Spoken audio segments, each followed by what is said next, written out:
Crikey, here we are, out in the wild, hunting the elusive kill cliff.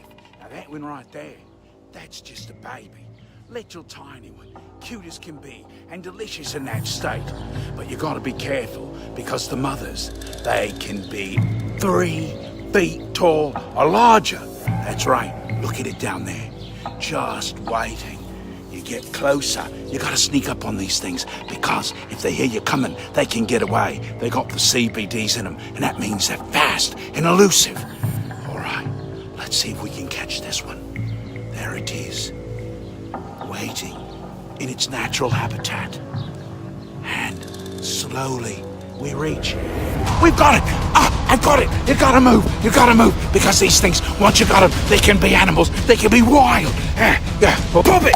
Ah, there we go! Oh, so worth it! Run away! Run away! Oh, the danger, danger, danger!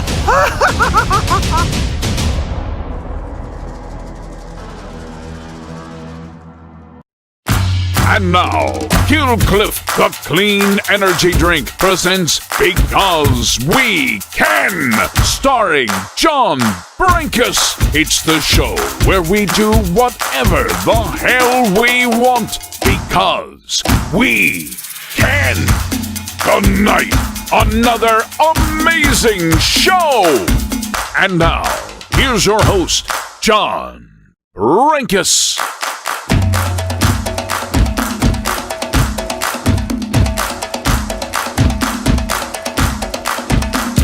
Man, I am a good-looking man. I am a really good-looking man. I'm sitting out on the beach, getting a tan, loving it, just loving life. I just came back from dinner, and my wife called me fat. My wife said I looked fat, and she said it was the COVID 30, and I tried to take offense to it, but it might be true. It's at least the COVID 25. So welcome, everybody. I'm Fat John Brenkus. My wife thinks I'm fat. And we want to go around the horn. We have a very special show tonight. We want to lead off with, of course, the man, the myth, the legend, the voice of Killcliff. Ladies and gentlemen, introducing himself is... Wes Johnson. And don't worry, John. When she says you're fat, she means that you're P-H-A-T. Yes. That's right. That's what I keep saying. I said the same thing to her, and she said, you know what? No, you're fat. And I'm like, I can't win. It's okay. Wes, why don't you introduce G-Dub in the proper way? He's a fighter. He's a lover. He's a creator. He's a master of all he surveys. It's G.W. Garrison. Stoked to be here again. I still can't get over how good looking you are, John Brenkus. It just amazes me every Friday when I see your face on the live stream here. Yeah, it blows me away. Well, we have a very, very, very special guest, and we're going to bring him on right at the top of the show here. I just moved from Park City, and I think our guest probably does not remember meeting me because I'm a nobody. In Park City, I was a nobody. A total nobody, and I went to Dolly's bookstore on Main Street, and there was a reading of one of his incredible books, and I met him, and I spoke with him, and I don't think he actually remembers, but that's okay. G-Dub, why don't you give a little more background? I'm gonna slump in my corner knowing that our guest probably doesn't even remember me, and my wife thinks I'm fat, and I'm having very difficult issues right now. So give us a little background, G-Dub, and tell Wes to give our guest a proper introduction. Well, Wes, his name's Jack Carr, obviously, New York Times best-selling author. He's just launched his 3rd book, working on his 4th book, soon to be a TV legend, the one, the only Jack Carr. Wait, Wes, introduce. He's a master of the pen and ink, a bestseller of renown. Ladies and gentlemen, because he can, he's here tonight. It's Jack Carr. What's up, everybody? Thank you. I didn't know what to expect, but John, that meeting we had at Dolly's bookstore changed my life, changed the trajectory.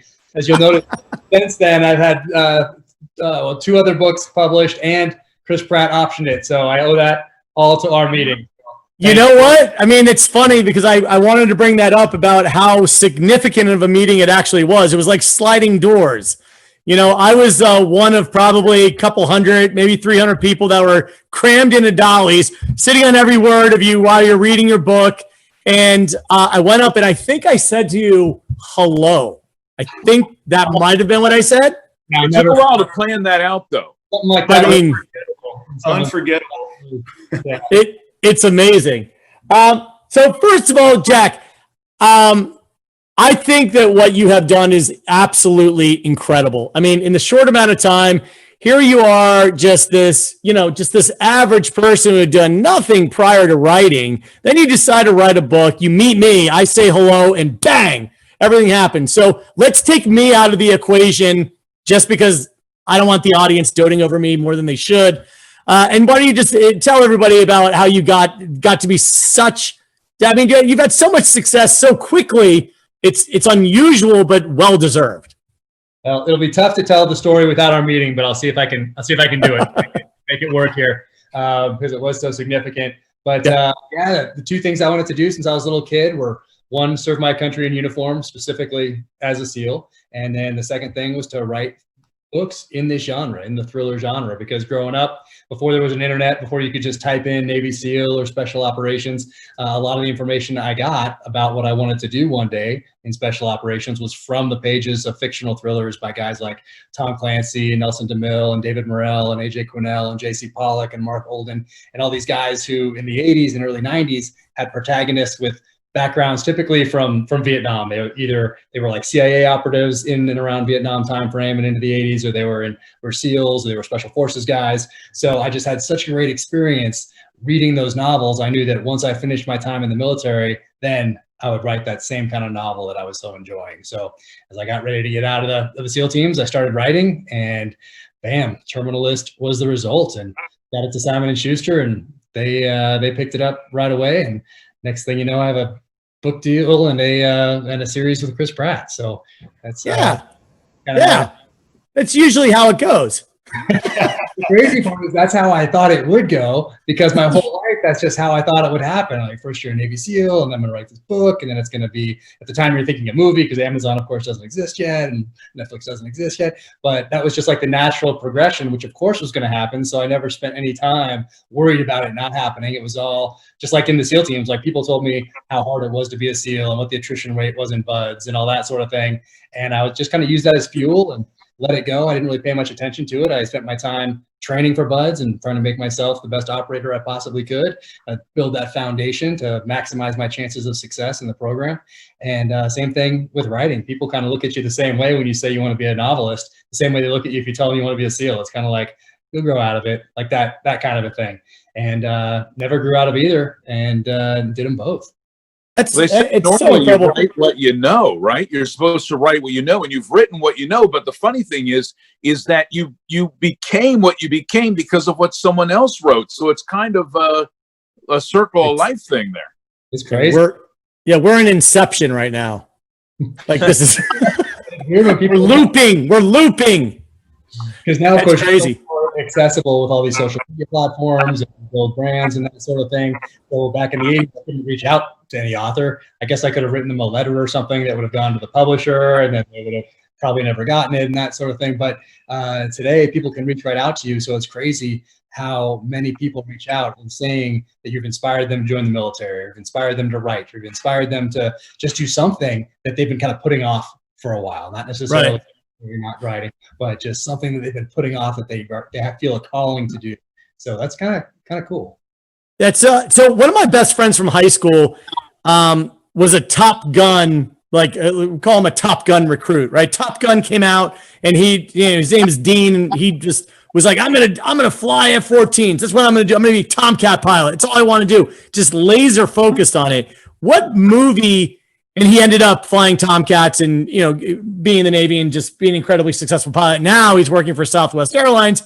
He's not a New York Times best-selling author, and doesn't have his life optioned for a script. But I want to know, what movie And what entertainment property, if you had to like boil it down to one that really changed your life and really focused you in, what was the equivalent of Top Gun for you? Yeah. So, gosh, the influence of popular fiction and popular culture was strong in my house growing up in the 80s. So I was a huge fan of anything with Schwarzenegger in it, anything with Stallone in it. So picking one is tough. Like I love Uncommon Valor with Gene Hackman back in the day. I love that one.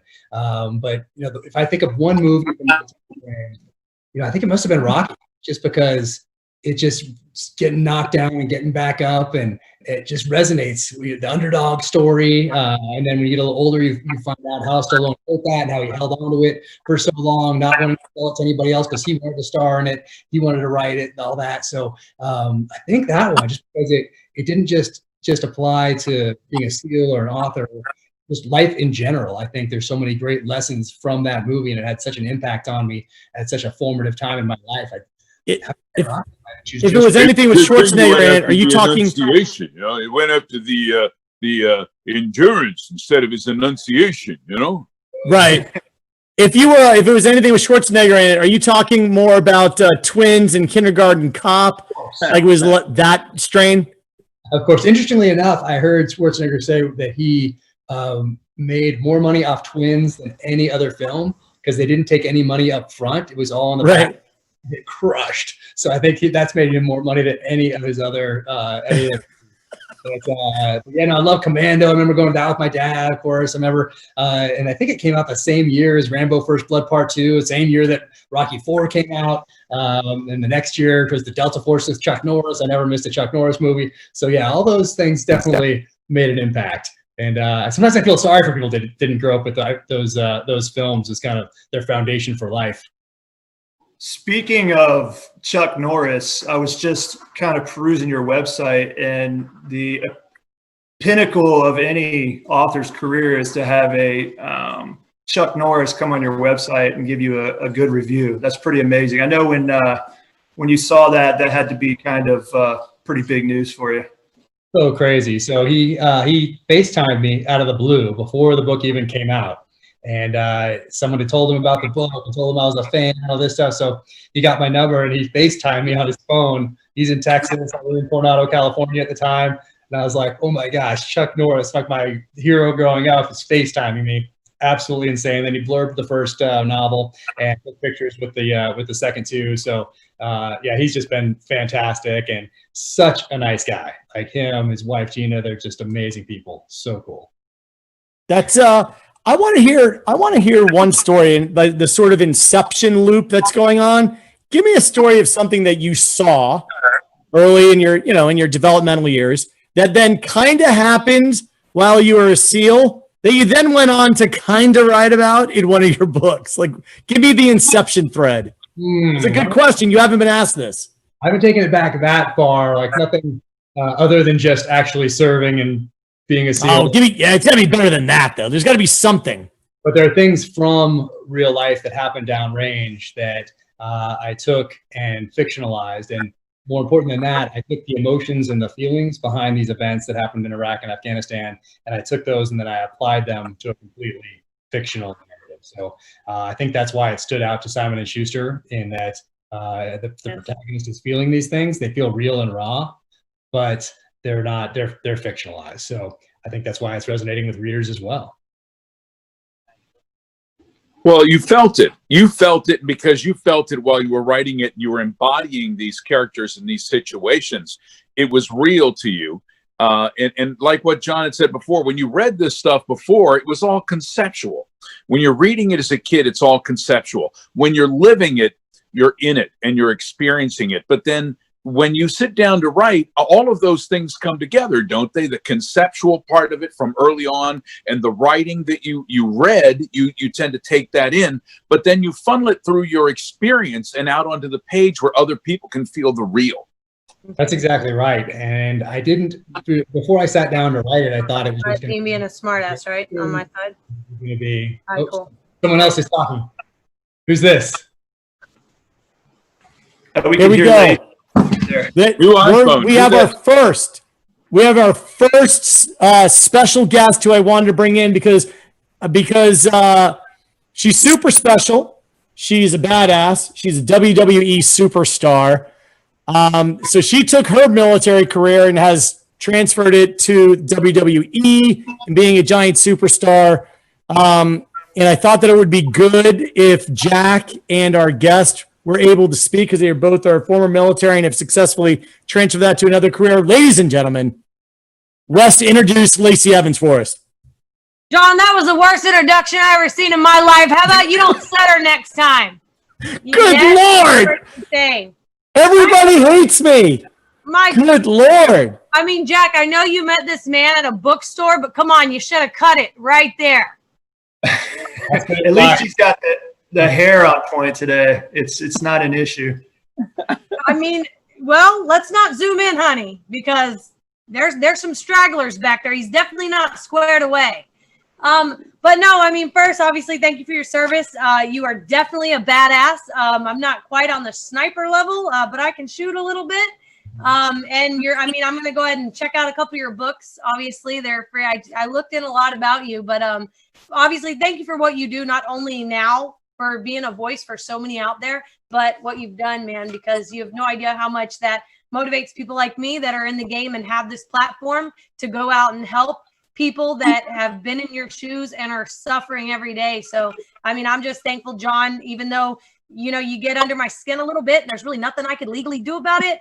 It's times like this that I'm on a board with all you nasty freaking things and just getting to be around my fellow veterans. I mean, it's definitely a breath of fresh air because I'm a superstar and sometimes I get sick of the high hills, if you know what I'm saying.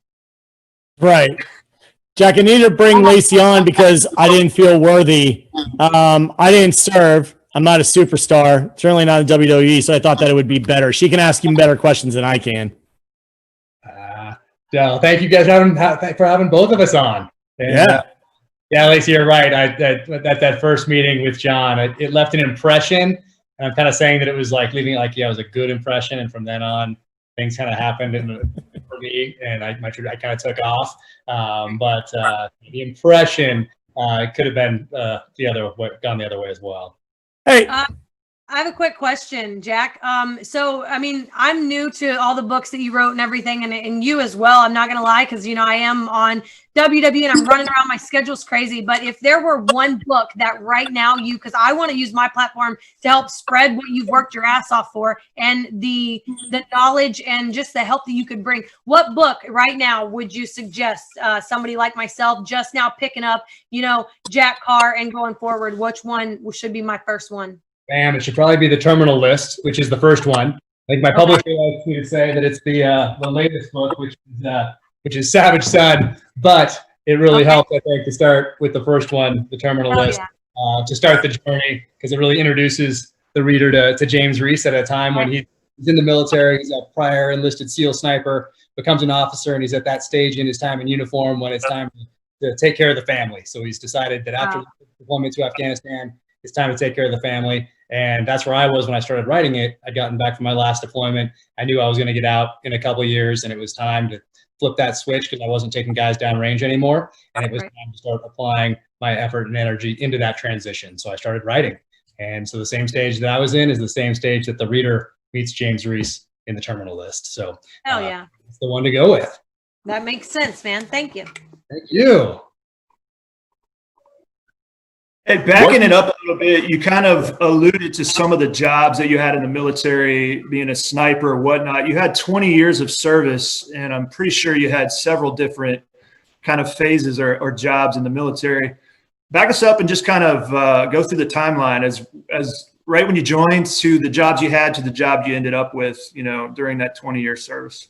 Yeah, so I came in pre-September 11th and went to BUDS and graduated BUDS. And then we thought that as soon as we crossed the quarterback to our first SEAL team, we were going to get issued these encrypted pagers, and we'd get issued all this amazing gear, and we'd get the pagers would go off, and we'd fly off and save the princess, and then come back and in time for beers the next night.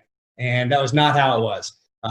Before September 11th, you got your first SEAL team, and they handed you a mop and a broom, and they said, go clean the bathroom, paint that wall, change that light bulb, take out the garbage, do new guy stuff. So that's what we did. And really, before September 11th, our job was to be prepared to go to war.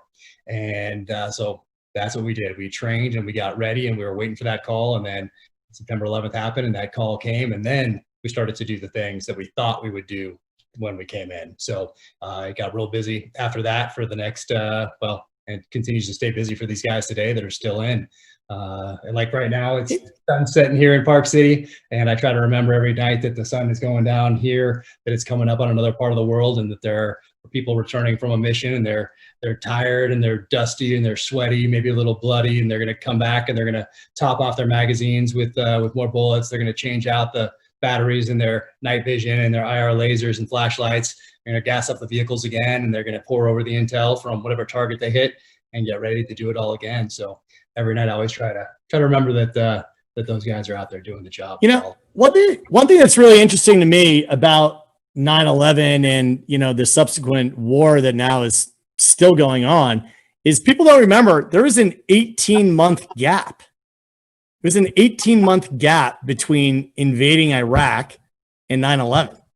That what was going on? What were the conversations, you know, going on within the military for those 18 months? Well, we were going to Afghanistan pretty much right away. Right. So we were busy there. And then when Iraq was on the radar, we started to gear up and get ready for that in the event that it did happen. So it's really always being prepared for these different contingencies and for what might happen. And so that was pretty much it. You're already on this train going to Afghanistan. Iraq popped, boom, you allocate forces to that. And then you've just been on this train with both those countries and a few others ever since. So literally it was like you're over in Afghanistan and Iraq's on the radar, and you're like, you could just like say, hey, I'm just going to go walk that way and we're going to, you know, party on over there. I mean, it was just great. I mean, what's crazy to me is, you know, the speed at which we went into Afghanistan and then the length and delay that we had until we ended up going into Iraq was pretty, I've read a ton about this. I find it so fascinating. You know, we actually made a movie. I don't know if you've seen the movie, The Hornet's Nest. Made a documentary on the in Afghanistan with Mike Betcher and Carlos Betcher, and they're actually embedded with the 101st Airborne. They were stuck. It was called Strong Eagle 2, I believe, was the name of the mission, and it was a 9-day battle on the side of a hill.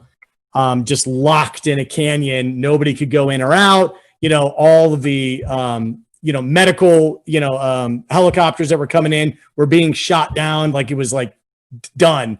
They had no way out. And it was very lone survivor. Were you ever involved in something that was sort of that sketchy over there? I wouldn't say that sketchy, but in the job in the summer of 2004, I took a sniper team in there as part of a campaign to retake the city from Muqtada al-Sadr's militia.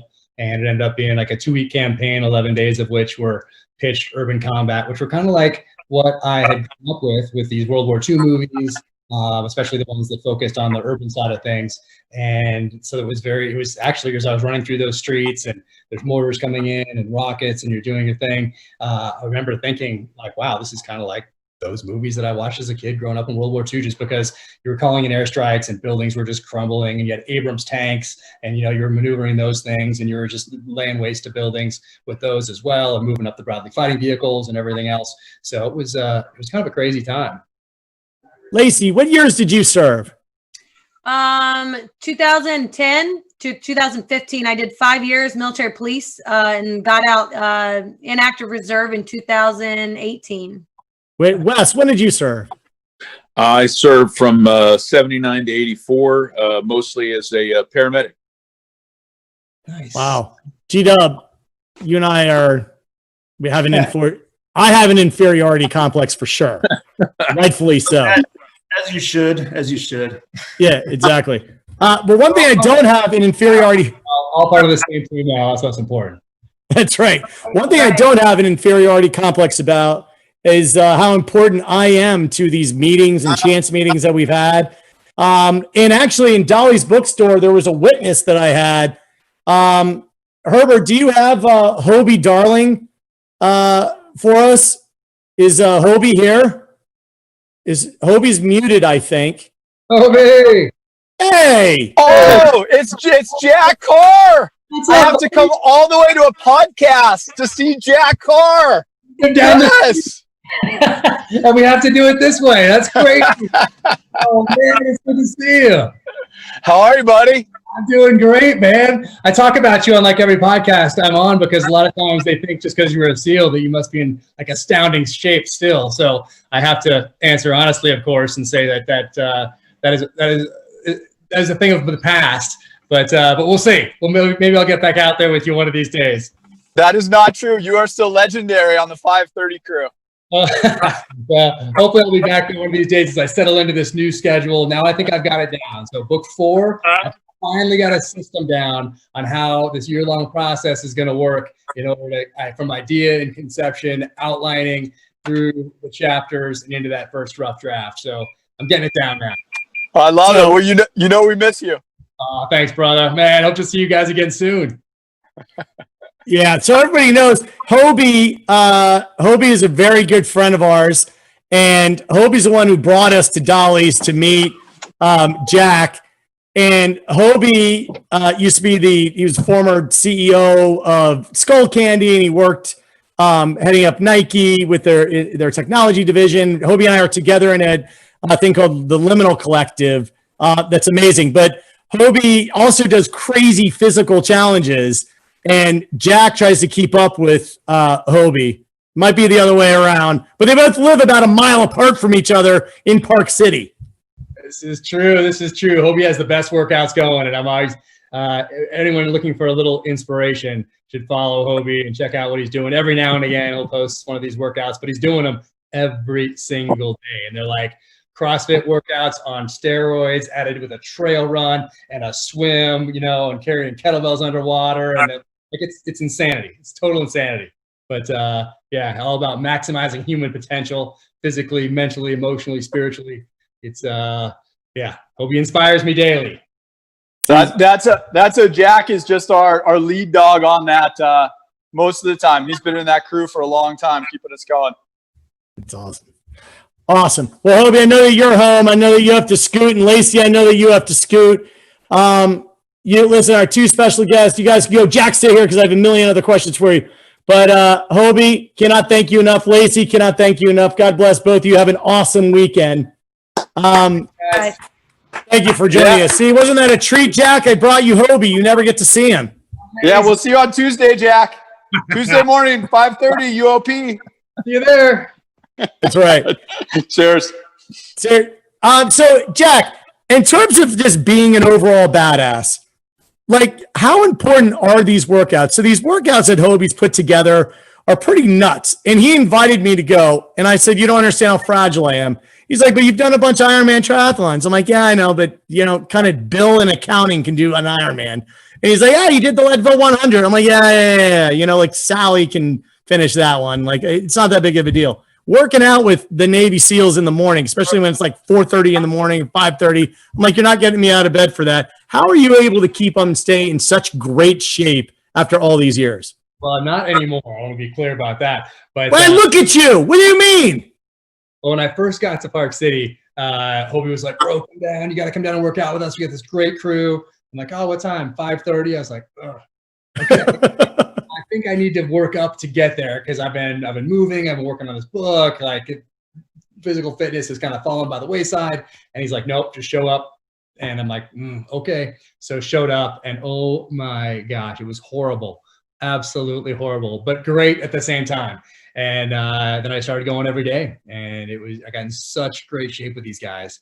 Yeah, it's a great crew. It's like, you've left the SEAL teams, you've left that team stuff behind. It's something that is much more individual in nature. We're just sitting down every day and writing, and to show up with these guys who are just early at the pinnacle of physical fitness is insane every morning. And it was kind of like a team. We were a team, show up, you talk about business and entrepreneurialism, like just all these like ideas, and kind of inspire each other, not just to work out, but just with life in general. And so, yeah, we did that for like a solid year or so. And then things got way too busy with everything else. So I keep threatening to go back to it. So we'll see. What I want to know about, I really want to know about the fact that you get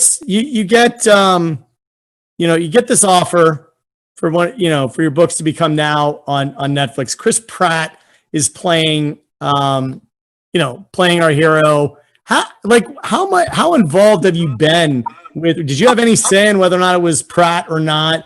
Like, did you get a seat at the table? Like, take us through that process, because it's so ridiculously exciting. Yeah, it's crazy. It's crazy. So when I sat down to write this, like being a child of the 80s, as we discussed, it's almost impossible not to think of someone playing your character in a movie or series or something like that. So it was crazy that the person I thought of was Chris Pratt, because let's say 2015, he's been in Parks and Rec. He's been in Zero Dark 30 with a very small role as a Navy SEAL. And so those were like the only two things that I knew him from. And I thought, you know what, this is the guy. Because back then, I didn't really want somebody who already had done a bunch of those kind of movies, action movies, and just doing another one type thing. I wanted this to kind of make the star type thing. And of course, now he's a huge A-list star. A lot's happened since then with Guardians of the Galaxy and with Jurassic Park and all that sort of thing. But he hasn't done something like this that's dark, that is visceral and raw and primal, that's going to push him a bit as an actor. And I remember thinking that, hey, remember Tom Hanks in the 80s? He was in Bosom Buddies. He's in like Joe versus the Volcano. He's in all of these movies. And then all of a sudden, in the early 90s, he does Philadelphia. And ever since then, he's been able to write his own ticket. And I thought, who's that person from this generation that is like that? And I thought Chris Pratt is the guy. He can pull this off. And so I had it in my head, had no connection to him. I didn't think I did anyway. And I'm just typing away, doing my thing. And a couple of years later, it goes to Simon & Schuster, and they pick it up. And right about the time, about 4 months before the book actually hit shelves, I get a call from an old buddy of mine from the SEAL teams. And he's like, calls up and he says, "Hey, buddy, do you remember me?" And I'm like, "Yeah, Jared, how are you, man? How's it going?" And he said, "Hey, I always wanted to call and thank you for what you did for me in the SEAL team." And in my mind, I'm thinking, like, did I get him out of jail? What did I do? And he said, when I was getting out, you're the only person that sat me down in your office. We talked about transition. You introduced me to people in the private sector. No one else did anything like that for me. And I was like, he said, "I always wanted to call and thank you." And I said, "Oh, man, no problem. Of course." And he said, "Well, I heard you wrote a book." And I said, "Yeah, it's coming out in a few months. I have these galley copies, which are like early editions. I can send one to you." And he said, "Well, I'd love that, but send one to a friend of mine." And I was like, "Yeah, no problem. Who's that?" And he said, "Chris Pratt."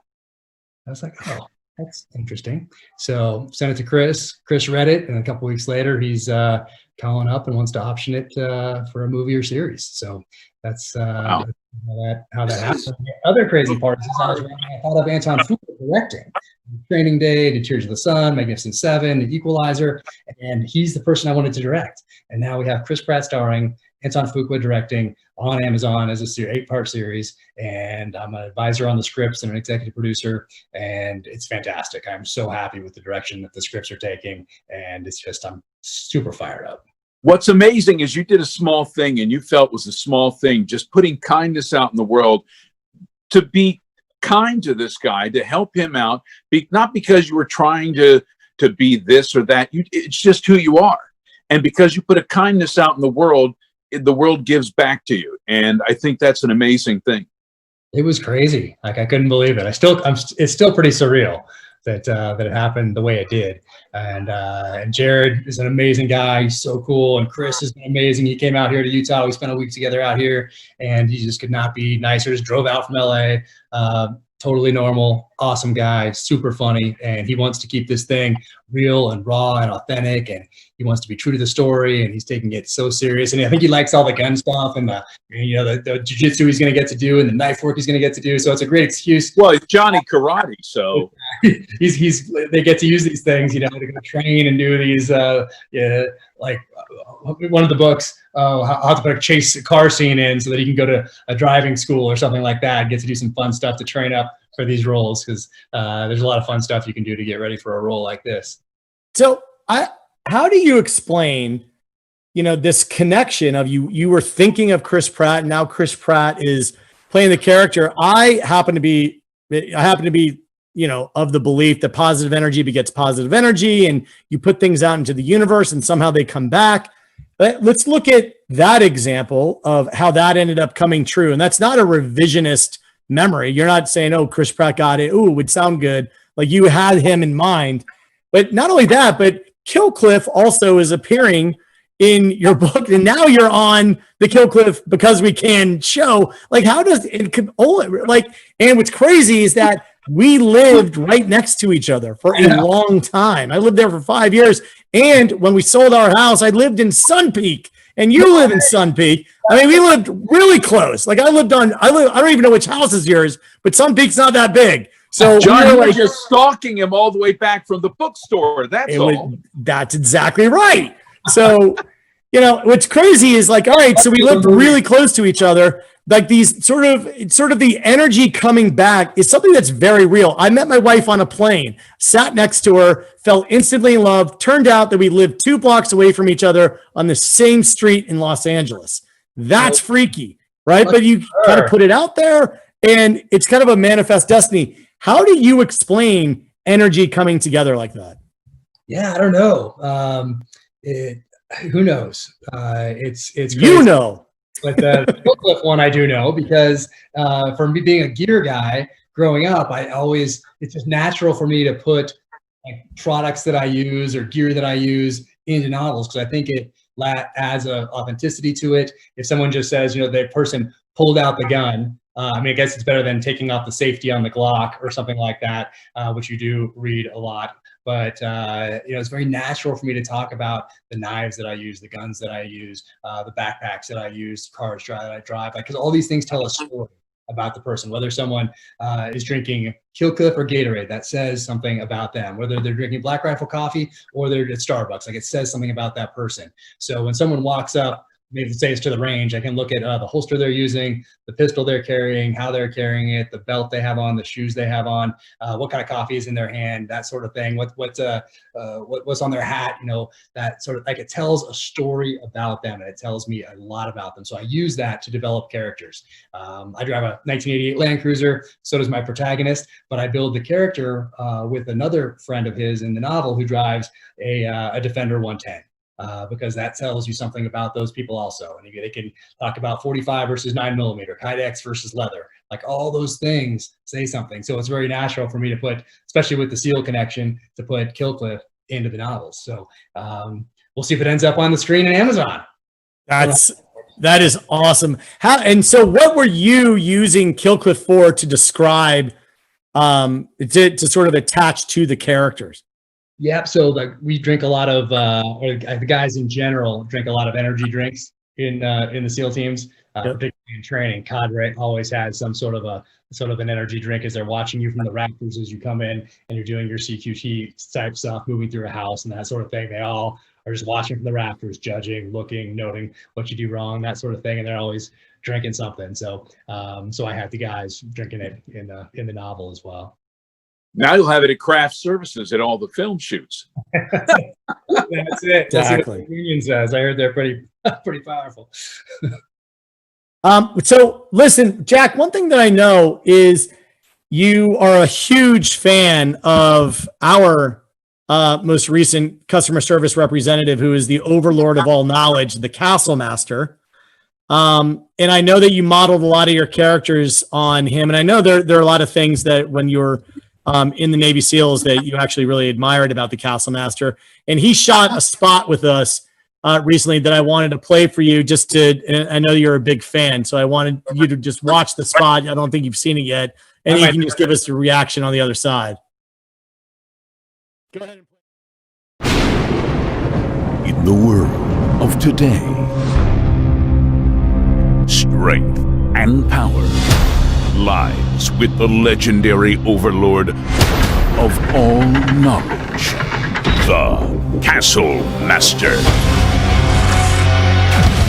He holds all the keys, all of them, which is why Killcliff, the clean energy drink company, is tickled that the Castle Master has joined our award-winning customer service team.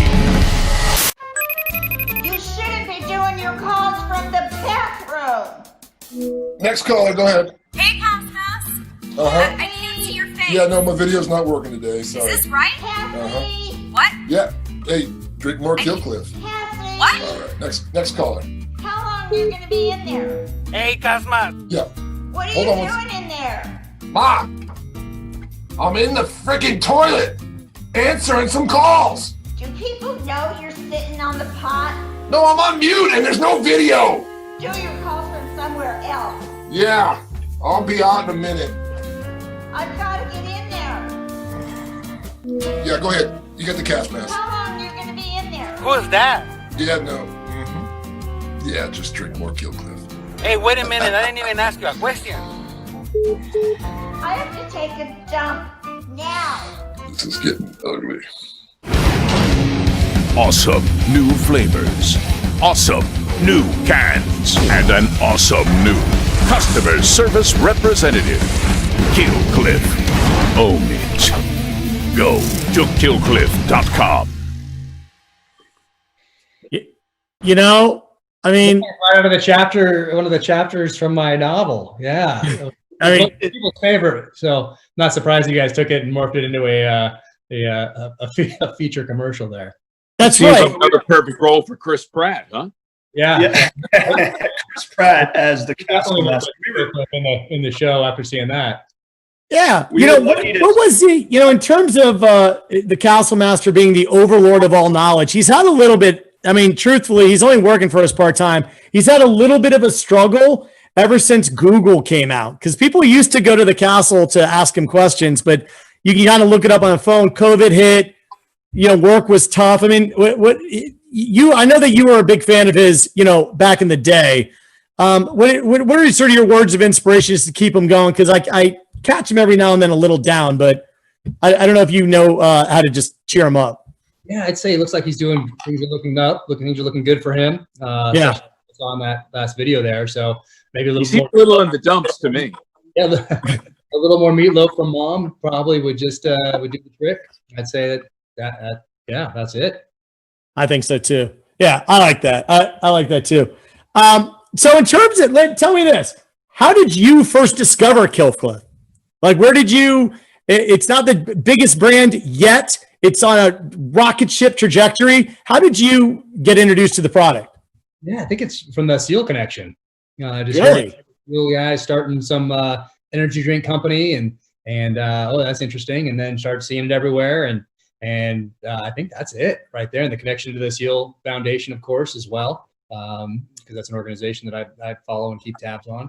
So I think that I think it's through that connection right there. And I love when guys get out and they do something and kind of they use what happened to them in the past or their background as a foundation from which to build and move forward rather than just them living back there. I mean, there's always a connection because it's such an important part of who we are, especially since 9/11 up until today. But instead of living back there in the past, they take those lessons and they move forward, just like with anything in life. It doesn't have to be the military, it can be anything. But using that as a foundation from which to build, always a part of you, but continually moving forward. And Killcliff is one of those companies. So it was just a natural connection. And plus it's dang good, especially these CBD ones and the Endure ones. I've been rocking those since it's been hot here in Park City. I've been rocking those, but loving the CBDs. But yeah, for good reason. That's awesome. So in terms of our audience going to check out all your work, I mean, you are cranking out novel after novel after novel. I mean, how many do you have in the works? Like, are you working where like you have one, you focus on it, finish it, go to the next, or are you already kind of like George Lucasing the whole thing and you've got the whole story written in your mind, like way down the road? Yeah, so a little bit of that. When I first started, I wrote down 6-7 different ideas, and then I chose the one that I thought would be the most hard-hitting out of the gate, and that's the Terminal List with its theme of revenge without constraint, because I love books with that theme. I love movies with that theme growing up. I think there's something about that theme that we naturally gravitate to as humans, especially when we're living in societies with so many laws and regulations. When you can see and go on a journey and see someone who leaves all that behind and goes and crushes it, then there's something about that just draws us to that. So those other ideas, those other 6, 7, 8 different ideas, then started becoming the next novel. So I do have it planned out. I'm writing the 4th one right now, getting close to finishing that up. And already in my mind, I'm already thinking which one of these ideas is going to be the fifth one. And I think I know what it's going to be. So I'm excited to put this fourth one to bed and jump right into the fifth. Do your characters ever write themselves sometimes? Like you have an idea to begin with, and as you're writing it, the character starts telling you, it's not going to go that way. Yep. Sometimes scenes do that. There's one particular one in the terminal list that I had outlined out to be very different. And I sat down to write it just like I had in the outline. And as I started typing, I just couldn't do it. It didn't come out like that. And it came out so much better because of the flow of the novel and everything else. So I don't, if there's something telling me that I need to morph this or that I need to, it's just go in a different direction, I just listen to that and I do that. But as far as characters writing themselves, oftentimes that happens in dialogue because I find myself, I have them outlined and I know what's going to happen pretty much in each scene. It's going to morph a little bit. But when I start writing the dialogue, then that brings them to life. And I know they have to be different from one another and they take on a life of their own through that dialogue more so than anything else. That's awesome. Is it okay that we play our audience the main video that's coming, that's smack dab on your website? Bam, yes. I'm not sure which one this is, but yeah, play away. All right, let's see if I can get this to work, Herbert. Let's see.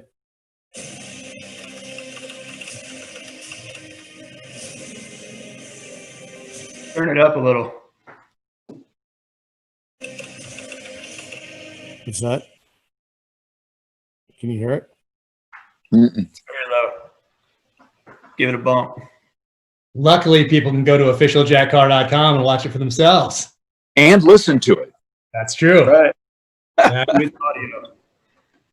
Yeah, but I tried to do it a little different than other authors have been doing it as far as trailers, book video trailers. And so for each novel, they each have almost a cinematic, almost like a preview that you'd see for a movie. So those are out there on the website. People can check those out. But it's probably better with sound. Sometimes, yeah. Sometimes it's a little better. Yeah, so it's probably better with sound. We can do that again. I'm gonna send this over. But what this is coming in April 2021. I mean, you're that far ahead. Actually, it's a little bit behind because when you have to get these things to Simon & Schuster, they have to get them to the art department. They put them in the right formats, continually editing, tweaking little things here and there. You're kind of sleeping on it, going back and thinking, I need to have this here or there. So you're continually working on it as Simon & Schuster art department is getting it in the right formats, getting the cover jackets together, working on the cover, and we're going back and forth on the cover. I just approved the final one today, actually, for The Devil's Hand, my fourth novel.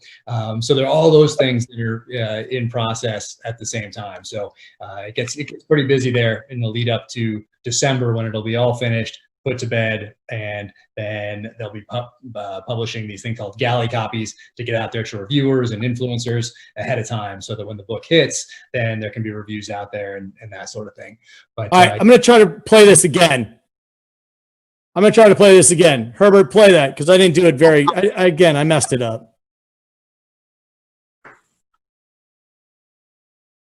The first time was for vengeance. Well, good. The second. Hold on. He just I don't know what it is with you and volume. It's got to be Jack Carr's fault. Man, I love that voice though. I know. Wes can just read it. Yeah, it'll be much better. Herbert, do you got that queued up? In a world of vengeance, there was only one thing. Jack Carr. Man, that's so good. I love it. Was for vengeance. The second is for redemption. The third was for his friends. The fourth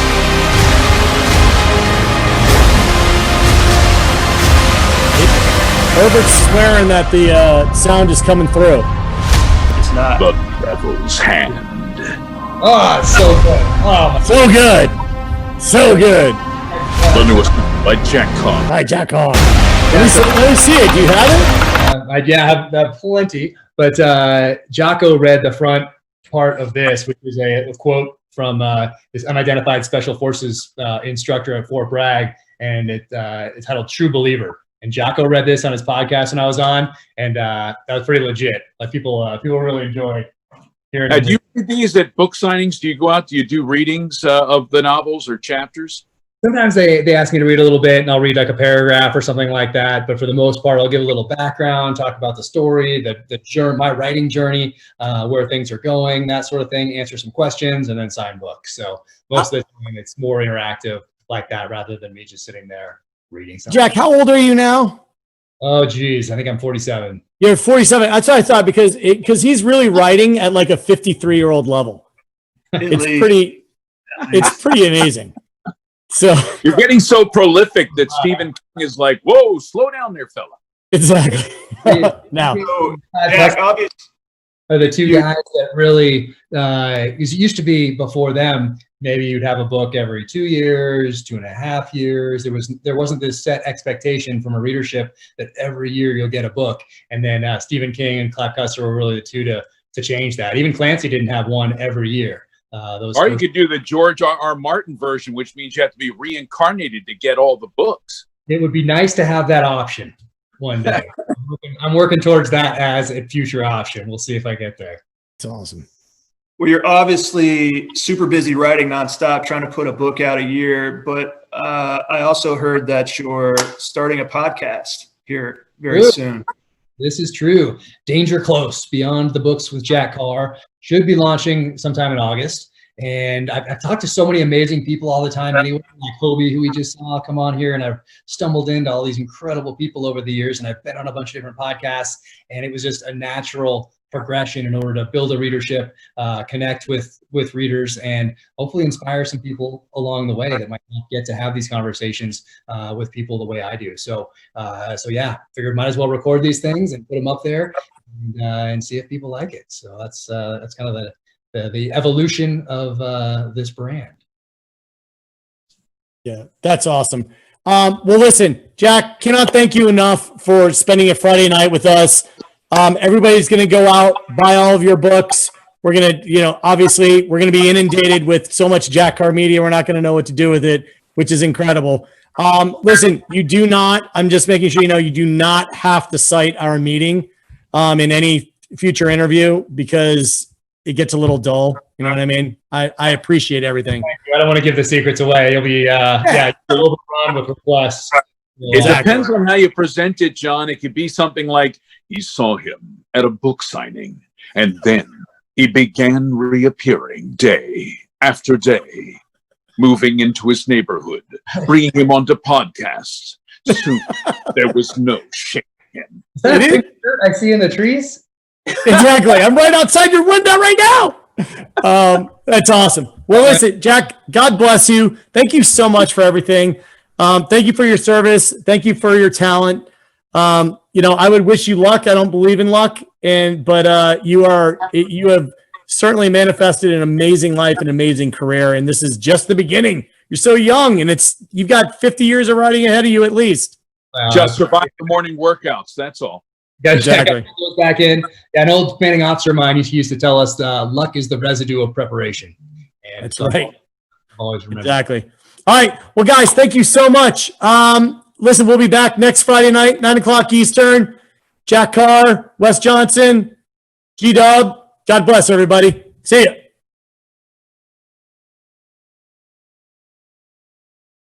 Hunting the elusive Kill Cliff. Now that one right there, that's just a baby. Little tiny one, cute as can be, and delicious in that state. But you gotta be careful, because the mothers, they can be 3 feet tall or larger. That's right, look at it down there. Just waiting. You get closer, you gotta sneak up on these things, because if they hear you coming, they can get away. They got the CBDs in them, and that means they're fast and elusive.